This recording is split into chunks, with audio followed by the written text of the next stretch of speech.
Muy buenas tardes con todos. El día de hoy vamos a hablar acerca de derrame pleural, ¿no? Los objetivos que vamos a ver en este momento son lo que vendría a ser la definición, la epidemiología, hablemos un poco de anatomía, de fisiopatología, de manifestaciones clínicas, de diagnóstico y por último de tratamiento. Entonces, en primera instancia, hablemos un poco de la definición de derrame pleural. El derrame pleural es una acumulación patológica de líquido en el espacio pleural, ¿ya?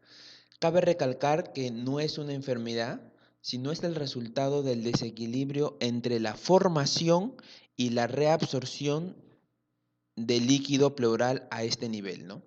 Como manifestación de alguna condición que incluso puede amenazar la vida del paciente.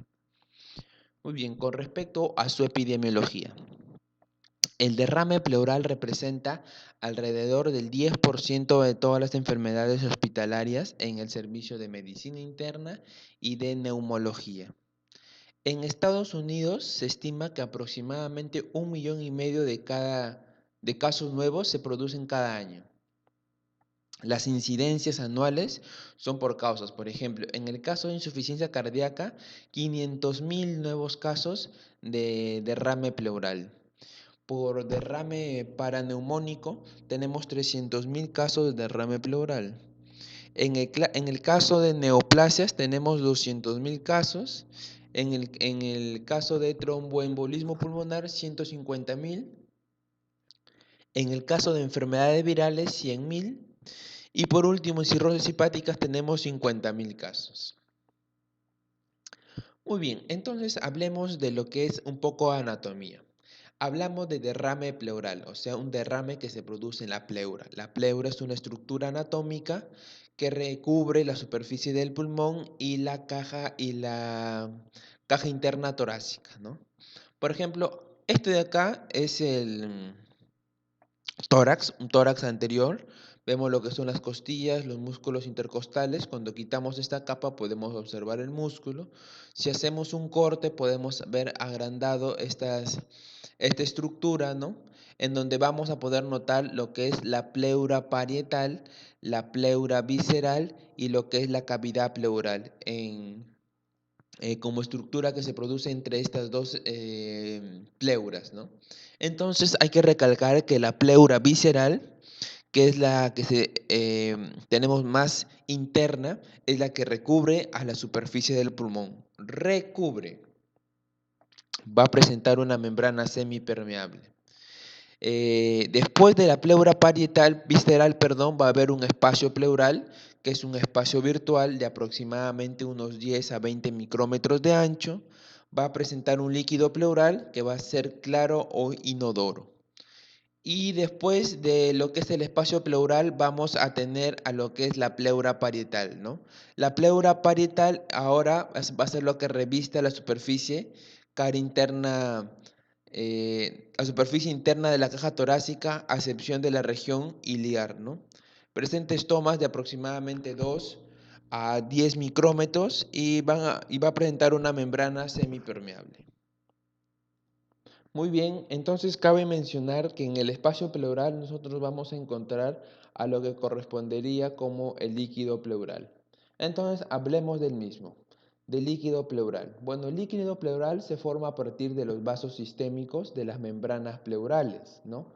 En las membranas nosotros hemos mencionado que presentamos la parietal y la visceral, siendo la visceral la que recubre el pulmón y la parietal la que recubre la superficie interna de la caja torácica. Bueno, estas pleuras tienen algunos vasos que se van a encargar, algunos vasos sistémicos que se van a encargar de drenar a lo que es el espacio pleural, ¿no? Y es así como se forma lo que es el líquido pleural, ¿no? Presenta una producción de aproximadamente 0,1 a 0,2 milímetros por cada kilogramo de peso en las personas, ¿no? Vendría a ser aproximadamente alrededor en una persona promedio va a tener entre 5 a 15 mililitros. Ahora va a existir una tasa de recambio, ¿no? De aproximadamente el 11% de toda la cantidad de toda la cantidad que tenemos, ¿no? Por hora, ¿no? Aproximadamente hablamos de 0,01 mililitros por cada kilogramo de peso en una hora. Ahora, va a existir, así como existe una producción, así como existe una tasa de recambio, también va a existir lo que es la absorción, ¿no? Esta absorción va a ser igual a la tasa de formación, que es aproximadamente de 0,1 mililitros por cada kilogramo, pero puede incrementarse hasta aproximadamente 0,28 mililitros por cada kilogramo por hora, debido a los estomas linfáticos, ¿no? Favoreciendo los movimientos respiratorios. Ahora, ¿a qué se debe su formación de líquido pleural? Su formación va a depender de la ecuación de Starling. Ya deberíamos conocer la ecuación de Starling, ¿no? La ecuación de Starling es igual al coeficiente de filtración, que es un coeficiente ya que se obtiene, por ejemplo, en el laboratorio, que multiplica a la diferencia de la resta de la presión hidrostática capilar con la presión hidrostática intersticial, o sea, la de los vasos con la del intersticio, menos, o sea, la diferencia con la multiplicación del coeficiente de reflexión por la diferencia de estas dos presiones, ¿no? De la presión oncótica capilar y de la presión oncótica intersticial. Muy bien. Vamos a ver ahora características que va a presentar el líquido pleural. Lo que sí hemos mencionado es que el líquido pleural va a tener aproximadamente un volumen de 5 a 15 mililitros de volumen total en una persona promedio, ¿no? Va a presentar a su vez células aproximadamente de 1000 a 5000 por cada milímetro cúbico. Va a presentar también un porcentaje de células mesoteliales que van a ser alrededor de 3 al 70%. Va a presentar el porcentaje de linfocitos va a ser de 2 al 30%.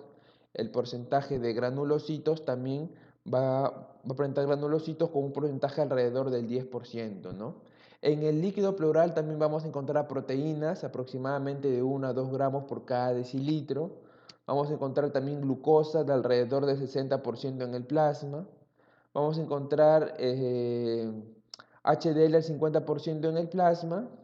Y vamos a encontrar la tasa de recambio que va a ser aproximadamente, hay una característica importante así como el volumen en la tasa de recambio que vamos a encontrar que va a ser aproximadamente de 1 a 2 litros por día. Ahora la fisiopatología. Hablemos cómo se produce lo que es el derrame pleural. Para saber cómo se produce el derrame pleural tenemos que saber cómo se produce o cuál es la fisiología, el esquema fisiológico de la producción del líquido pleural. ¿Ya? Tenemos que tener en cuenta que la presión intrapleural tiene que ser menor a 5 centímetros de agua, ¿ya? El volumen fisiológico del líquido pleural va a ser de 1 a 15 mililitros y la formación y absorción de fluido pleural va a ser alrededor de 30 a 75%. Tenemos acá lo que es la pleura parietal, tenemos acá lo que es el espacio pleural, tenemos acá lo que es la pleura visceral, ¿ya? Tenemos capilar sistémico y capilar pulmonar. En lo que respecta al capilar sistémico vamos a tener a lo que es la presión hidrostática y la presión coloidosmótica capilar, al igual que en el capilar pulmonar, ¿no? Los capilares del sistema y los capilares del pulmonar. Y en los espacios en el espacio pleural vamos a tener a lo que es la presión negativa y la presión coloidosmótica. Otros podemos observar que existen algunos números positivos y negativos que entran y salen, ¿no? Por ejemplo, en el caso a la presión negativa, ¿no? En el espacio pleural tenemos, por ejemplo, menos 5 o menos 8, ¿no? Y los positivos que pueden salir o entrar. Muy bien, entonces todas estas diferentes fuerzas de presiones pueden provocar que exista un derrame de líquido pleural. Ya, por ejemplo, la acumulación de líquido en el espacio pleural, por lo que se va a derramar posteriormente, se puede deber, según Shang, a, por ejemplo, el aumento de las presiones hidrostáticas, ¿ya? Si es que aumentan las presiones hidrostáticas, puede provocar una acumulación en el espacio pleural.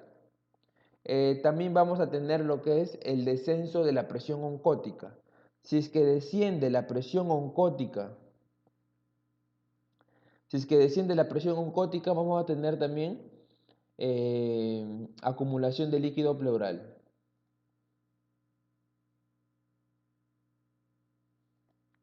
Otro punto importante también va a ser el aumento de la presión negativa del espacio pleural, ¿no? Si es que aumenta la presión negativa en el espacio pleural, también puede producir una acumulación de líquido en el espacio pleural, un aumento de la permeabilidad capilar, alteraciones en el drenaje linfático y el paso de líquido desde la cavidad peritoneal.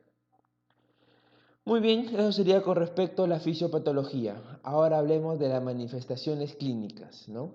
La presentación clínica de un paciente es que se puede deber o puede presentarse o podemos tener un paciente asintomático, ¿no? O en todo caso presentar esta triada de manifestaciones clínicas, lo que vendría a ser la disnea, el dolor torácico y la tos, ¿ya? Si es que el paciente no se presenta asintomático, tenemos esa triada de disnea, dolor torácico y tos.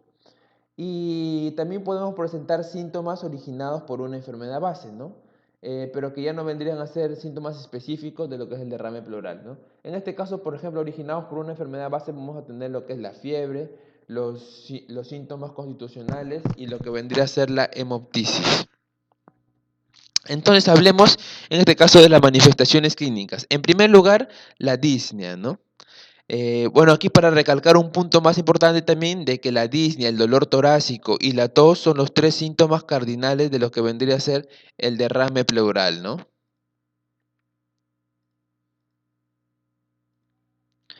Muy bien, entonces empecemos con la disnea. ¿Por qué se produce la disnea? Debido al aumento intratorácico. Perdón que estoy hablando, digo, producido por un aumento del volumen intratorácico, ¿ya? Bueno, cabe recalcar que estas causas que pueden provocar la disnea, o sea, bueno, la dificultad para respirar, ¿no? No siempre pueden ser las causas, ¿no? Nosotros tenemos que tener en cuenta que la disnea puede tener o no tener causas que se deban a una enfermedad subyacente, ¿no? Por ejemplo, el simple hecho de hacer ejercicios o de ir a lugares con bastante altitud o de usar ropa ajustada puede provocar disnea, ¿no? Pero en este caso, sí, en el caso del derrame pleural, estas son las características o son las causas que pueden provocar disnea, ¿no? Aumento del volumen intratorácico, provocar disnea, ¿no? Dificultad para respirar. La compresión de los pulmones subyacentes, debido a que hay más líquido en el espacio en el espacio pleural, va a comprimir los pulmones, ¿no? Va a haber el compromiso diafragmático también. Su intensidad está relacionada con el tamaño del derrame pleural y sus inicios agudos, ¿no? Y con frecuencia en pacientes con derrame pleural masivo presentan trepopnea, ¿no? Entonces este punto también es importante, ¿ya? Hay que aclarar este punto de acá también es importante. Que con frecuencia los pacientes con derrame pleural masivo presentan trepopnema, ¿no? ¿Qué quiere decir trepopnema? La trepopnema es la disnea en un decúbito lateral, ¿ya? Más no hacia el otro lado. Por ejemplo, si es que presentamos un paciente que no presenta la posición de cúbito lateral, en un lado puede presentar disnea y en el otro lado no. Entonces, es una de las características que puede presentar un paciente con derrame pleural, ¿no? En este caso, por ejemplo, el trepopnema sí es el resultado de una enfermedad de un pulmón, uno de los grandes bronquios o insuficiencias cardíacas congestivas crónicas, ¿no? Pero en este caso lo provoca lo que sería el derrame pleural. Muy bien. Como segundo punto de la triada tenemos el dolor torácico. El dolor torácico mayormente se debe al dolor pleurítico, ¿no? Al dolor producido por la pleura, ¿no? Por su localización, porque aumenta con la respiración profunda y con la tos, ¿no? Porque el dolor pleurítico se irradia lo que vendría a ser el epigastrio, los hipocondrios y las regiones lumbares, ¿no? El dolor se irradia a hombro y región cervical posterior ipsilateral, ¿no? Patognomónico de pleuritis diafragmática. En caso de derrame pleural secundaria a un mesotelioma, el dolor es continuo en el lugar del pleurítico y también se va a producir una infiltración tumoral de la costilla. Y por último vamos a tener lo que es la tos, ¿no? La tos suele ser seca, esporádica y poco intensa, y la tos relacionada con la enfermedad pleural no tiene un carácter específico. Muy bien, ahora hablemos de las manifestaciones clínicas de la utilidad diagnóstica, ¿no? Por ejemplo, en el caso de que un paciente presente expectoración purulenta, la causa del derrame pleural va a ser lo que es la neumonía. En el caso del paciente presente fiebre, se puede deber a que el derrame pleural se puede deber a una neumonía en el paciente, a un empiema o a tuberculosis pulmonar, ¿no? En el caso de hemoptisis se puede producir por lo que es cáncer de pulmón, tuberculosis pulmonares, embolismo pulmonar. En el caso de lo que es pérdida de peso, se puede producir por lo que es cáncer, tuberculosis, empiema anaeróbico, ¿no? En el caso de poliartritis o erupciones cutáneas, el derrame pleural se puede deber a presencia de lupus eritematoso sistémico, ¿no? Así como estos síntomas causados por esta enfermedades pueden provocar derrame pleural, también tenemos algunos signos físicos y acá tenemos lo que son las causas que pueden provocar estos signos físicos y lo que es el derrame pleural. Por ejemplo, si nosotros tenemos un paciente con acropaquia, ¿no? Que puede ser producido por un tumor fibroso solidario en la pleura, cáncer de pulmón, el empiema o cirrosis hepáticas, ¿no? Que es una de las causas que puede producir derrame pleural. Tenemos ascitis en el caso de hidrotórax hepático, cáncer de ovario, pericarditis constructiva y síndrome de Mainz. Distensión venosa yugular y edemas en el caso de insuficiencia cardíaca y pericarditis constrictiva, edema y dolor unilateral en una pierna en el caso del embolismo pulmonar, edema en esclavina en el caso del síndrome de la vena cava superior, linfadenopatías periféricas en el caso de metástasis, linfoma y sarcoidosis, masa subcutánea torácica fluctuante en el caso del empiema necesitatis, mastectomía o nódulos mamarios en el caso del cáncer de mama, el roce pericárdico en el caso de la pericarditis, las uñas amarillas o linfedema en el caso del síndrome de las uñas amarillas, ¿no? Ahora hablemos de la exploración física, no solamente para recordarles que la exploración física ya están subidos todos los videos, así que pueden darle una checadita ahí en, en la parte de lo que es medicina interna, ¿no? Medicina interna uno. Muy bien, entonces al paciente se le va a realizar lo que es la inspección y lo que es la palpación. En primera instancia hablamos de abombamiento del hemitórax, ¿no? A la hora de palpar podemos sentir este abombamiento del hemitórax que va a ser aproximadamente mayor a 1 litro, ¿no? Vamos a observar que existe también aumento de la frecuencia respiratoria y una disminución de la expansión torácica, ¿no? Si que presentamos esta triada de la exploración física, también podemos ayudar con el diagnóstico de derrame pleural, ¿no? Lo que respecta a la inspección y palpación tiene que ser por si acaso tanto en el tórax anterior como en el tórax lateral y en el tórax posterior. Aquí estamos palpando, ¿no? Lo que es en el tórax posterior. También vamos a realizar lo que es la percusión. Por ejemplo, Guarino describió los métodos para llevar a cabo la percusión auscultatoria. Tenemos, por ejemplo, esta es la secuencia adecuada para una auscultación y percusión. Tenemos en estos puntos, ¿no? Que se da siempre en los espacios intercostales. 1, 2, 3, 4, 5, 6, 7, 8, 9, 10, 11. Después viene acá. 12, 13, después viene acá 14, 15, después cambiamos al otro extremo 16, 17 y por último 18, ¿no? Podemos observar que el 18 se da en el octavo espacio intercostal, ¿no? Y se tiene que dar al mismo nivel para poder equiparar los sonidos de la resonancia, ¿no? Mayormente la resonancia se da dígito digital o dígito en todo lo que es el tórax, transcripción de la columna vertebral que sí se da unimanual nada más, ¿no? Y por último, para el tórax anterior, terminamos con 19, 20, 21, 22, 23, 24, 25 y 26, ¿no? En los espacios intercostales a la hora de realizar lo que es el examen físico. Nos vamos a poder ayudar con el diagnóstico de lo que es el derrame pleural, ¿no? En el caso de la curva de Demoussiau, la línea parabólica de la convexidad superior que forma el límite superior del derrame pleural, ¿no? Por ejemplo, aquí tenemos este cuadrito, este esquemita en un paciente que le estamos realizando lo que es la auscultación. En el triángulo superior vamos a ver lo que se le conoce como triángulo de Galar, en donde vamos a encontrar la hipersonoridad, ¿no? Eh, Estas líneas blancas van a señalar lo que es la zona de pitch, lo que vamos a encontrar un sonido de submatidez. Aquí vamos a encontrar lo que es la curva de Damoiseau, lo que es la matidez, y este triángulo que sobresale de este rectángulo general, ¿no?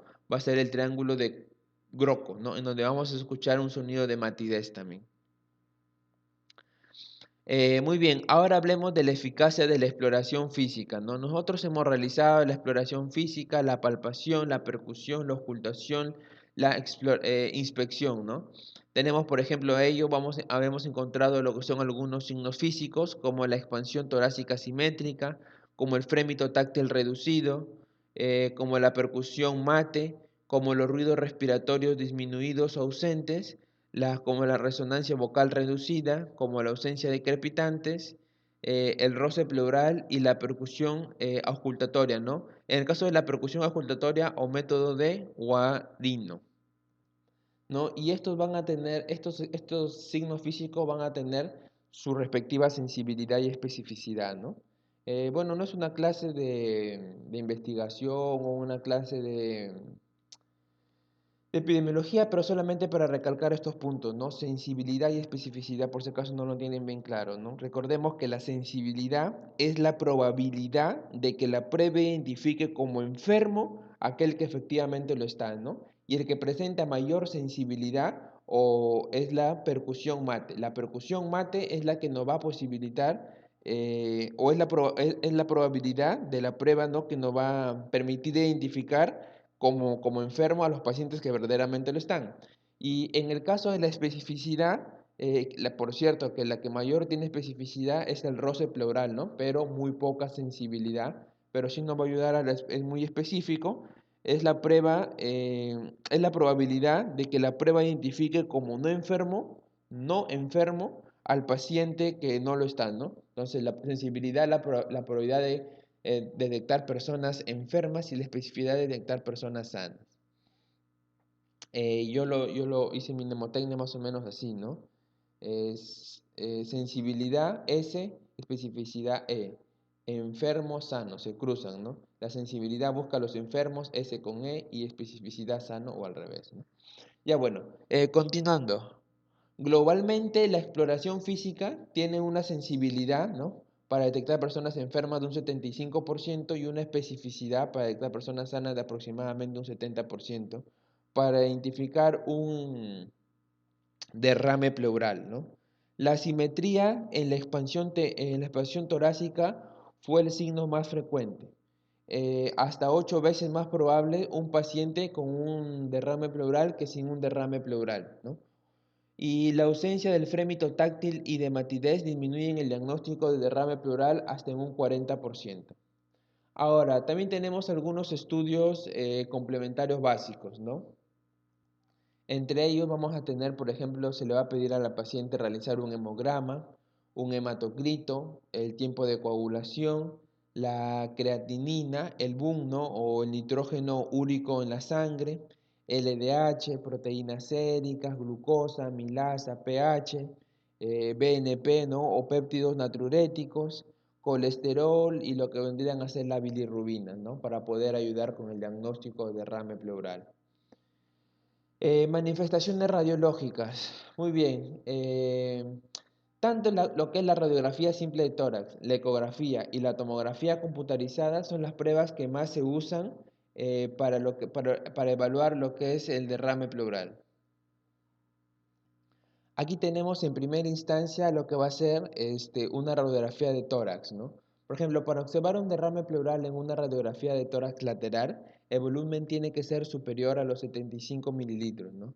Y para observar en una radiografía de tórax postero-anterior, se necesita aproximadamente de 200 a 500 mililitros. Aquí tenemos una radiografía de tórax postero-anterior, ¿no? Y aquí tenemos una lateral, ¿no? Sí, radiografía de tórax de cúbito lateral. Aquí podemos observar mucho más blanco con respecto al pulmón, ¿no? ¿Cómo podemos saber si es que en general presenta eh, derrame pleural, ¿no? Muestra el procedimiento para estimar el volumen de un derrame pleural en donde se realiza la siguiente ecuación. Medimos lo que es esta longitud blanca, ¿no? Lo que vendría a señalar lo que es el líquido pleural desde el centro de la columna vertebral B, lo multiplicamos por 100. Entonces, esta ecuación tiene que ser igual a los que ya mencionado, ¿no? Superior a los 75 mililitros en el caso de una radiografía de tórax lateral, ¿no? Porque en la posterior anterior tiene que ser aproximadamente de 200 a 500 mililitros. Aquí, por ejemplo, vemos radiografías anteroposteriores, o posterior-anteriores, perdón, de tórax de un derrame pleural masivo con desplazamiento del mediastino, ¿no? En este caso de acá, ¿no? Tenemos el mediastino que se ha desplazado y sin desplazamiento, como por ejemplo en la figura B, ¿no? Eh, Tenemos más imágenes, por ejemplo, estas de acá son formas atípicas de un derrame pleural. Acá vamos a observar lo que es una cisura, ¿no? Podemos observarlo acá muy claramente. Y acá subpulmonar, ¿no? Solamente en la región más baja de lo que es el pulmón. Muy bien, así como ya les había mencionado, ¿no? Las manifestaciones radiológicas podemos ser por radiografía simple de tórax, por ecografía y por tomografía computarizada, ¿no? Hemos visto por radiografía simple de tórax, ahora veamos por lo que es ecografía. Muy bien, la ecografía, como nosotros sabemos, es un procedimiento no invasivo y de muy bajo costo. Durante la última década se utiliza cada vez más neumólogos, sin embargo, todavía es un estudio subutilizado. Y la ecografía en el examen de gabinete más sensible para determinar la presencia del derrame de aproximadamente 100% de sensibilidad, ¿no? Para detectar personas sanas y 99.7% para detectar personas enfermas o de especificidad. Detecta derrame desde aproximadamente 5 milímetros. Eh, Ahora, por ejemplo, esto de acá es una imagen ecográfica, ¿no? Esta de acá todo esto de acá es el pulmón y esto de acá vendría a ser el líquido que se encuentra en el espacio el espacio pleural. Derrame pleural de bajo grado. Entre las flechas muestra el líquido pleural, ¿no? Que se encuentra en el espacio pleural anecogénico, o sea, muy negro, ¿no? De este color. Bueno, distintos estudios también han demostrado que es posible sugerir la etiología neoplásica con una sensibilidad de un 79 y un 100% de especificidad, ¿no? Por ejemplo, engrosamiento de pleural mayor a 1 centímetro, nodularidad pleural y engrosamiento diafragmático mayor a 7 milímetros nos pueden ayudar con el diagnóstico o con la etiología neoplásica posible. Así también disminuye las complicaciones de lo que vendría a ser la toracocentesis en el caso de neumotórax o punción de órganos y también va a permitir evaluar posteriormente a la toracocentesis la presencia de neumotórax y volumen remanente. En esta otra imagen ecográfica, por ejemplo, podemos observar el derrame pleural de alto grado, ¿no? En donde vamos a observar, por ejemplo, algunos tabiques que cruzan el espesor del derrame pleural. Muy bien, hemos visto lo que es radiografía, ecografía y ahora vayamos con lo que es el estudio de la tomografía, ¿no? La tomografía computarizada torácica con contraste se considera una prueba esencial para la investigación de todo derrame pleural no diagnosticado, ¿no? Es útil para el estudio del espacio pleural, ¿no? Por ejemplo, aquí podemos observar esta mancha blanca eh, en lo que es esta tomografía computarizada. Útil para el estudio del espacio pleural, del parénquima y del mediastino. Sirve para diferenciar los abscesos de los empiemas también, ¿no? Por ejemplo, en el caso de diferenciar los abscesos de los empiemas, es necesario considerar el grosor de las paredes, el ángulo que forman en relación con la pared, ¿no? Es un ángulo agudo si forma con los excesos y un ángulo obtuso en caso lo forme con los empiemas.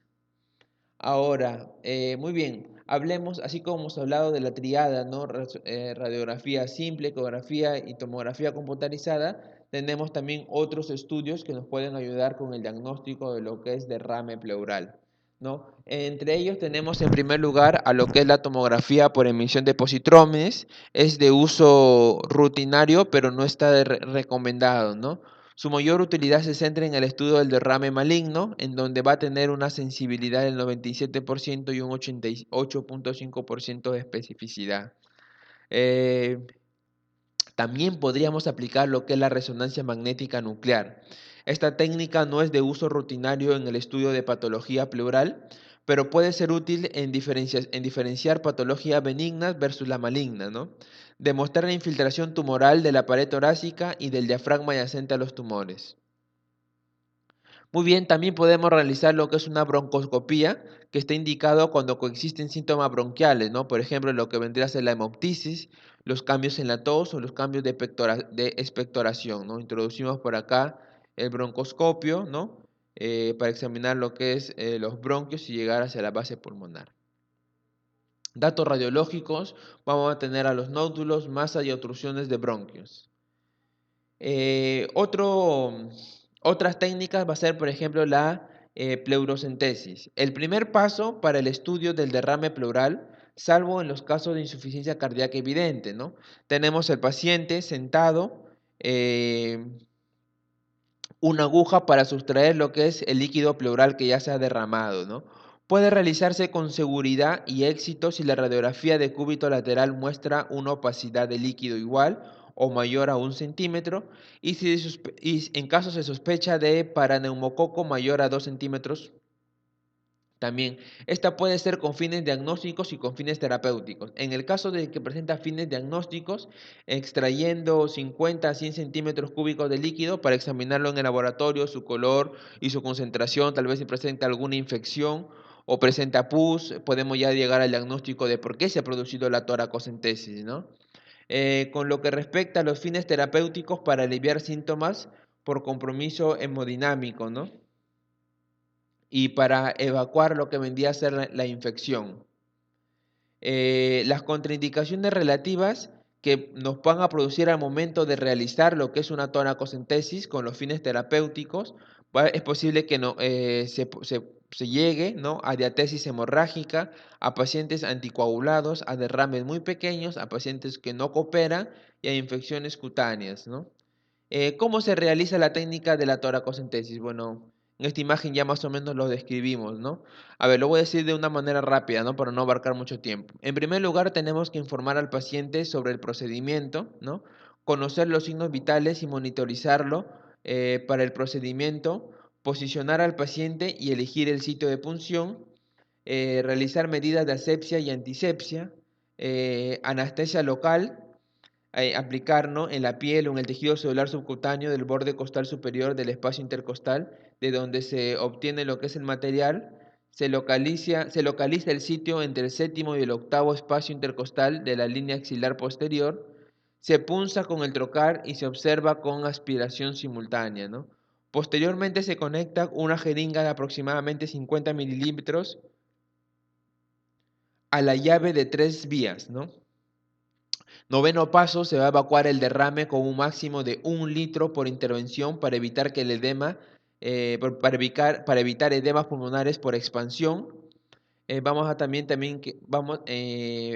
por último, se termina el drenaje y se retira el trocar, ¿no? Y se deja un vendaje estéril compresivo. Y por último, es necesario vigilar al paciente después de realizar la pleurocentesis. Muy bien, al realizar lo que es la pleurocentesis vamos a tener algunas complicaciones. Por ejemplo, esta de acá es la zona en que se ha realizado lo que es la inserción de agujas. En primer lugar, tenemos que se puede presentar lo que es una reacción vagal entre un 10 a un 14% de los pacientes con pleurocentesis. Vamos a tener también que se puede producir un caso de neumotórax, ¿no? Con bajos UCG se reduce el porcentaje. Podemos también provocar lo que es edema pulmonar por reexpansión. Por eso es que lo recomendable es no evacuar más de 1000 a 1500 mililitros por procedimiento. Y es necesario también realizar y también se puede producir, perdón, lo que es la pleurocentesis infructuosa, ¿no? Que se da aproximadamente de 2 a 15% de los casos. En la radiografía de tórax post pleurocentesis, ¿cuándo se solicitaría este examen, esta radiografía de tórax, ¿no?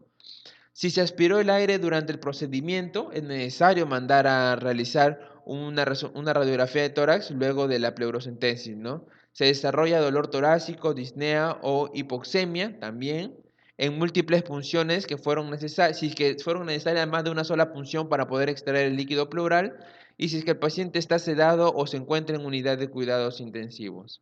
Muy bien, entonces, en el caso del método diagnóstico, después que se ha extraído lo que es el líquido pleural, lo vamos a algunos aspectos macroscópicos nada más, lo vamos a mandar al laboratorio y vamos a analizar estos, en primer lugar, aspectos macroscópicos, ¿no? Por ejemplo, si que presenta un color pajizo, de paja, un color amarillo pajizo, frecuentemente no va a tener significado específico. En caso presentemos un color hemático, lo más probable es que sea por neoplásico o por trauma. En caso presente un color turbio, lo más probable es que sea producido por un empiema. En el caso produzca un color lechoso, lo más probable es que sea por el quilotórax o por los niveles altos de colesterol. En el caso encontremos un color negro, lo más probable es que el derrame pleural se haya producido por infección por hongos, ¿no? En el caso encontremos un color amarillo o verdoso, lo más probable es que el derrame pleural sea producido por artritis reumatoide. En el caso encontremos el líquido pleural con pus, lo más probable es que también sea por empiema o viscoso, lo más probable es que sea por mesotelioma. El estudio de líquido pleural, pero ya a nivel microscópico, ¿no? Para ver si es que el derrame pleural es de tipo transudado o exudado. En el caso del transudado es necesario observar el factor o enfermedad sistémica que va a originar el derrame y en el caso del exudado, un factor local, por ejemplo, puede ser lo que es la enfermedad de pleura. Muy bien, ahora pasemos a ver lo que corresponde a los criterios de Lai. Muy bien, en el caso de los criterios de Lai nos decía que, por ejemplo, en el caso de que ser un derrame pleural por transudado, la relación de LDH de pleural versus suero tiene que ser menor de 0,6, ¿no? Y en el caso del exudado, mayor a 0,6. En el caso de la relación de proteínas pleural-suero, tiene que ser menor a 0,5 para el transudado y en el exudado mayor a 0,5. Y en el LDH en líquido pleural tiene que ser menor o igual a los 2/3 del límite superior normal del LDH sérica, ¿no? Y en el caso del exudado mayor de 2/3 del límite superior del valor normal sérico. Los criterios de Lai van a presentar una sensibilidad del 95 al 97% y una especificidad de alrededor del 67%. Aquí tenemos un poco más de los criterios de Lai, ¿no? Por ejemplo, en primer lugar, con respecto a la limitación fundamental, identifica alrededor del 15 a 20% de los transudados como exudados.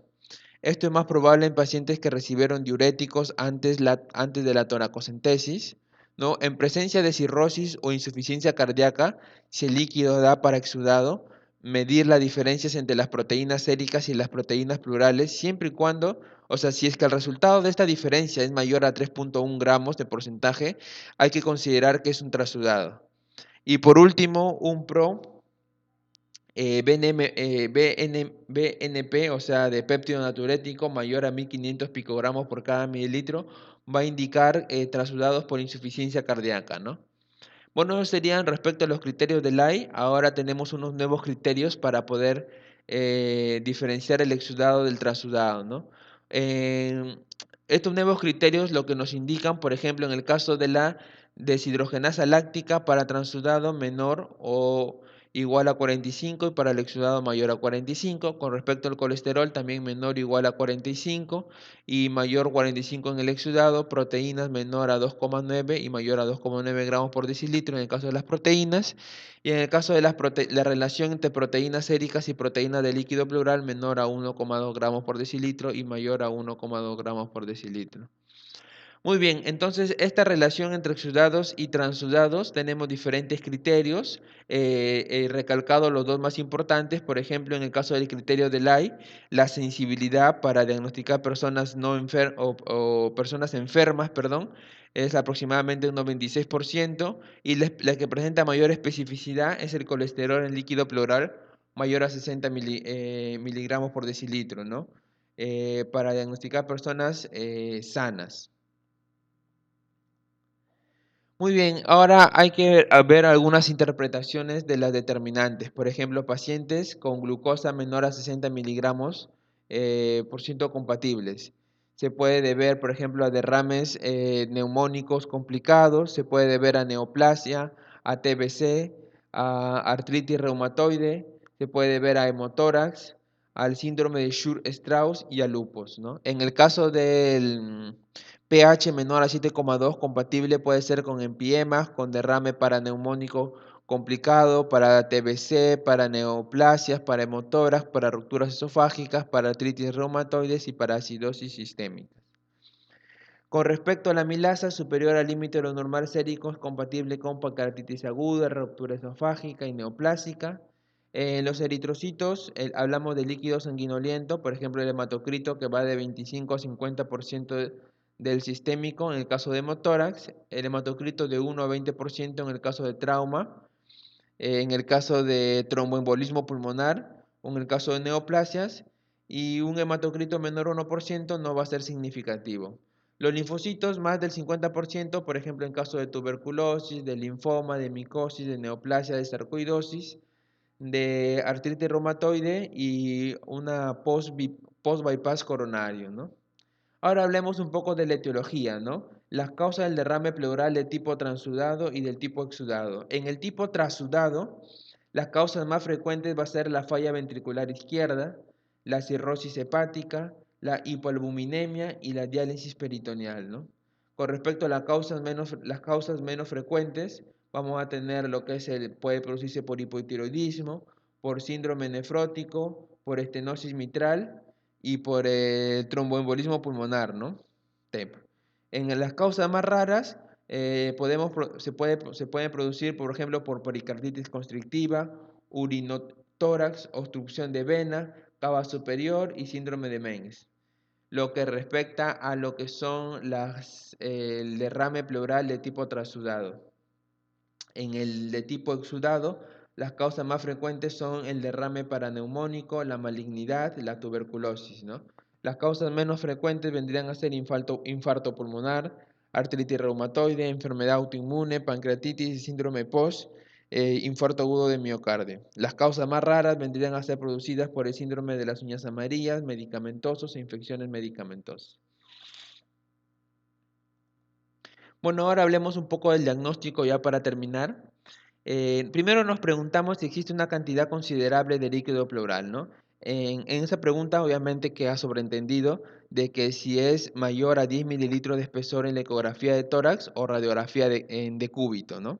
Si es que no presenta, quiere decir que no es posible que no tenga derrame pleural. En caso sí, y hay que mantenerlo en observación, ¿no? En caso sí presente mayor de 10 milímetros cúbicos de espesor en la ecografía de tórax, tenemos que ver si es que el paciente tiene alguna falla cardíaca congénita.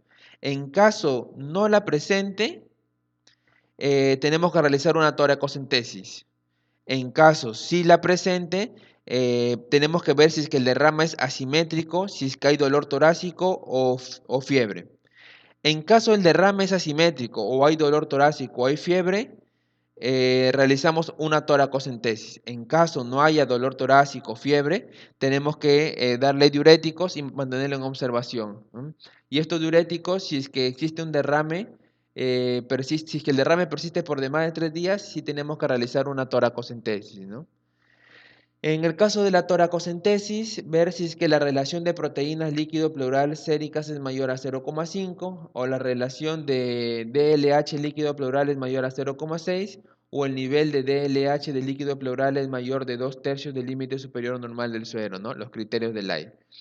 En caso no los tengas, puede ser que sea un trasudado, ¿no?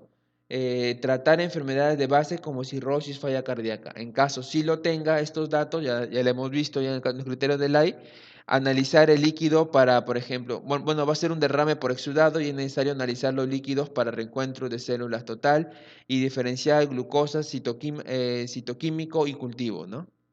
Al momento de analizar si el derrame pleural es linfocítico, puede darse ADA, ZN y cultivos para micobacterias. Y si no, establece la causa descartando y es necesario descartar embolismo pulmonar.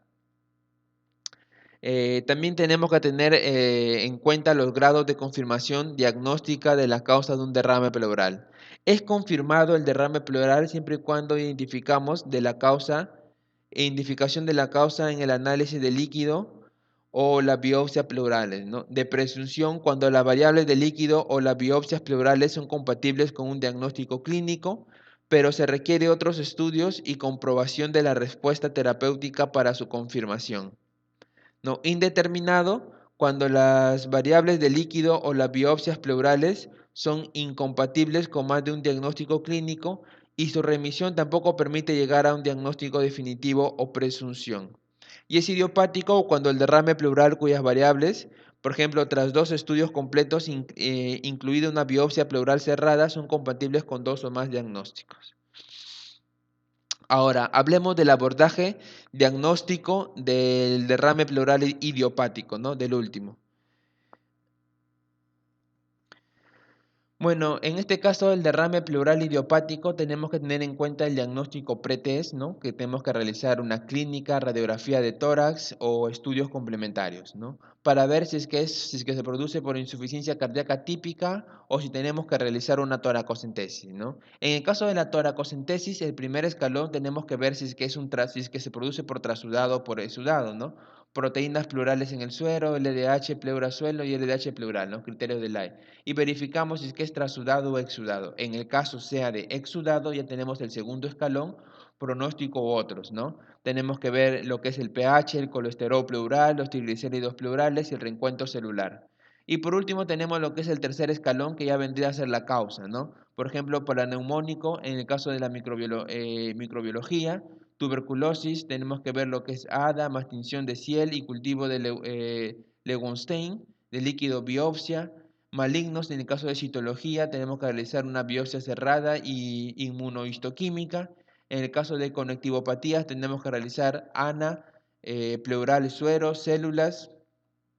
Otros también pueden producirse, por ejemplo, por tromboembolismo pulmonar, abesto, falla cardíaca, diuréticos, tumor ovárico, colección subdiafragmática y pancreatitis, ¿no? En el caso de este tercer escalón, ya que vendría a ser la causa, tenemos que ver si es que existe un exudado con diagnóstico definitivo y en caso no, si es que el derrame pleural es idiopático, ¿no? En este volveríamos al segundo escalón para realizar estudios más biopsias, ¿no? Luego realizar un angiograma de tomografía computarizada de la relación entre tórax y broncoscopía si encontramos resultados normales. En caso no, vemos si es que es un derrame pleural idiopático, ¿no? Tenemos que tener los criterios predictivos para la malignidad para poder diagnosticar una toracoscopía y realizar una toracoscopía diagnóstica para realizar lo que es el diagnóstico y en el caso de los criterios predictivos del curso benigno, valorar la opción de un seguimiento. Bueno chicos, sería todo por el tema de derrame pleural. Ya nos estaremos viendo en próximos videos con más temas. Hasta luego amigos.